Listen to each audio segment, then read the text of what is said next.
ഈ യൂട്യൂബ് ഷോർട്സുകളെ ഇപ്പൊ ഞാൻ കാണുമ്പോഴൊക്കെ ഇത്ത ഭയങ്കര സംശയം ഒക്കെ ഉള്ള ആളാണ്. അങ്ങനെ ഇപ്പോൾ റിയൽ ലൈഫിൽ നിന്നാന്ന് പറയുകയും ചെയ്തു. അങ്ങനെയാണോ റിയൽ ലൈഫിൽ? ഞാനാണോ പറയണ്ടേ? ഞാനല്ലല്ലോ പറയണ്ടേ എന്നെ പറ്റിട്ട്. ഒരിക്കലല്ല, ഒരിക്കലല്ല, ഭയങ്കര പാവാണ്. അങ്ങനെ ഒന്നൊരു സംഭവമില്ല. നമ്മൾ വീഡിയോയിൽ ചെയ്യണതല്ല ഞങ്ങൾ ശരിക്കും.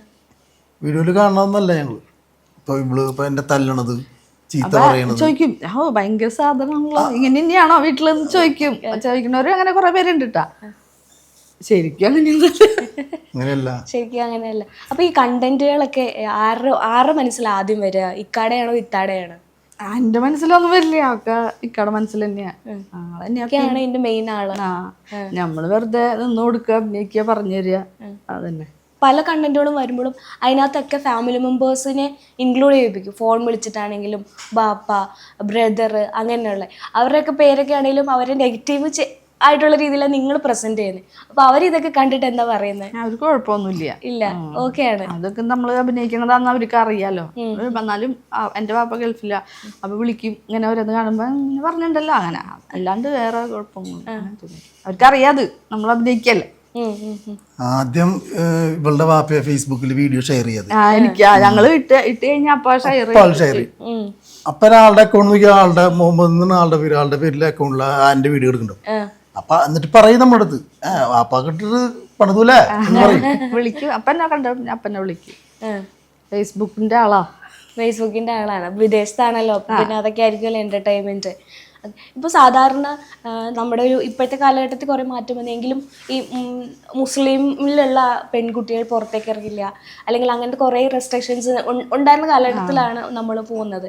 അപ്പം ഒരു റിയാലിറ്റി ഷോയിൽ പങ്കെടുക്കാൻ പോകുമ്പം വീട്ടിൽ നിന്നുള്ളൊരു സപ്പോർട്ട് എത്രമാത്രമായിരുന്നു? വീട്ടുകാരൊക്കെ നല്ല സപ്പോർട്ട് തന്നെയാണ്, കുഴപ്പമൊന്നുമില്ല. അവരൊക്കെ പോവാനാണ് പറഞ്ഞിരുന്നത്, അതിന് കുഴപ്പമൊന്നുമില്ല. അത്യാവശ്യം നല്ല ഫ്രീഡത്തോടെ. നമ്മളങ്ങനെ തന്നെയാണ്, നമ്മൾ അത്ര അങ്ങോട്ട് വല്ലാണ്ട് ഇതുള്ള ഫാമിലി അല്ല. ഇല്ല. ഇക്കാടെ വീട്ടുകാരെ എങ്ങനെയാ പറഞ്ഞത്? രണ്ടുപേരുടെ വീട്ടുകാരുടെ ഞാൻ പറഞ്ഞു, ഒരു കുഴപ്പമില്ല. സിനിമയിലേക്ക് പോയാലും പരിപാടിക്ക് പോയാലും അങ്ങനെ പ്രശ്നങ്ങളൊന്നും ഒരു പ്രശ്നമില്ല. നിങ്ങള് എൻജോയ് ചെയ്യാന്നുള്ളതാണ്. മക്കൾ എന്ത് ചെയ്യുന്നു? മക്കൾ രണ്ടാളും. മോള് ഡിഗ്രിക്ക് പഠിക്കുന്നു. മോൻ 10th. ശരി, ഡിഗ്രിക്ക് പഠിക്കുന്ന മക്കളുണ്ട്. First year. അവരൊക്കെ വീഡിയോസിൽ വരാറ് കുറവാന്ന് തോന്നുന്നു. രണ്ടുപേർക്കും താല്പര്യമില്ല. നമ്മള് നിർബന്ധിച്ച് ദേഷ്യപ്പെട്ടിട്ടൊക്കെ എന്ന് പറയുമ്പോ വരണതാണ്, അല്ലാണ്ട് വരില്ല. ഇല്ല. പിന്നെ അവർക്ക് ക്ലാസ്സും കാര്യങ്ങളും ഒക്കെ അല്ലേ.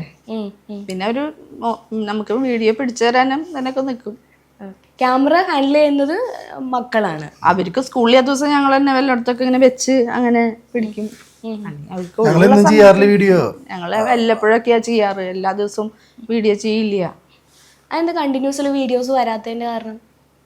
ചെയ്യാം, ഒന്നാമത് ഈ ജോലി കഴിഞ്ഞ് വന്ന് പിന്നെ ഉറങ്ങി എണീറ്റ് പിന്നെ ഈ സമയമൊക്കെയോ നമ്മളൊന്ന് പിന്നെ അപ്പൊ ഒരു ഇൻട്രസ്റ്റ് കിട്ടില്ല, മൂഡ് കിട്ടില്ല, അതാണ്. പക്ഷെ നിങ്ങളുടെ വീഡിയോസ് ഒക്കെ നല്ല രീതിയിലല്ലേ ഇടുന്നതെല്ലാം, നല്ല രീതിയിലല്ലേ ഓടുന്നത്. ആൾക്കാർ ചോദിക്കില്ലേ കണ്ടിന്യൂസ്ലി വീഡിയോസ് ഇടാത്ത എന്താണെന്ന്? ചോദിക്കാറുണ്ട്. കുറെ നാളായാലോ കണ്ടിട്ട് എന്നൊക്കെ ഇങ്ങനെ കമന്റ്സിൽ കാണാം. നമ്മുടെ ജോലി സ്ഥലത്ത് വരുന്നവരൊക്കെ ആയാലും ചോദിക്കും, വീഡിയോ ഇപ്പൊ കാണാറില്ലല്ലോ, എന്ത് പറ്റിയെന്നൊക്കെ ചോദിക്കാറുണ്ട്.